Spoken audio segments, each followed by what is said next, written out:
ประเภทของเงินเนาะประเภทของเงินมันก็สิมีพวกเงินที่เป็นเงินตัวแทนเงินที่เป็นสินค้าเนาะหรือว่าเป็นเงินที่เป็นบ่มีคุณค่าในตนเองเงินที่เป็นสินค้ามีหยังแหน่เขาบอกมาแหละเมื่อกี้เนาะเป็นพวกข้าวสารอาหารแห้งหมูมาเป็ดไก่เนาะงัวควายสิเผือกหอยอย่างต่างๆโอเคเขาต่อเลยจังหน่อยเนาะเขาจบแล้วเขากะเลือกเลยเขาฟังก็ได้หรือว่าหิวเขาอ่ะ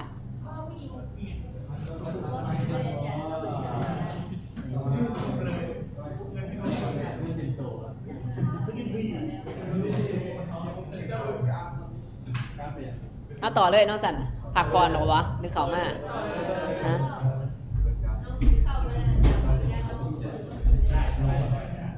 ต่อเลยโอเคอีกประมาณ10 นาทีเนาะ13 นาที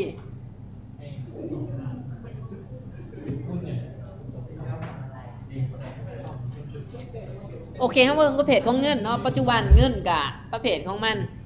กับสิมีพวกเงินดิจิตอลเนาะเงินอิเล็กสิเป็นเงินอิเล็กทรอนิกส์ขนาดเนาะมีอย่างอีกมี CBDC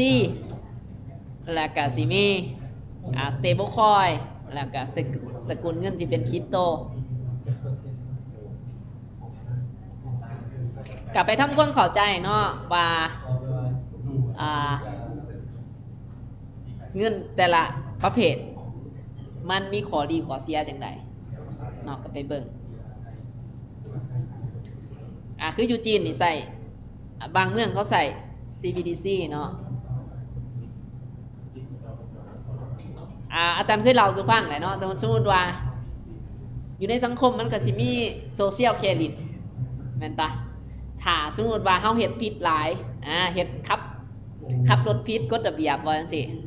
หรือว่าเฮ็ดอันอื่นเนาะเขาเชิญว่าคะแนนคุณสมบัติถามมือไรคะแนนคุณสมบัติอันนั้นเดือนลงหน่อยเรื่อยๆเนาะเงินที่อยู่ในบัญชีของเฮาบ่สามารถสิไปใส่จ่ายได้อันนี้ก็สิแม่นข้อเสียของ CBDC สามารถขอบคุมเงินของเราได้ประเภทของเงินมีหยังอีกในนี่มันก็สิมีจิตวิทยาของเงินเนาะความขาดแคลนเนาะการเลือกหลานเวลาอย่างต่างๆ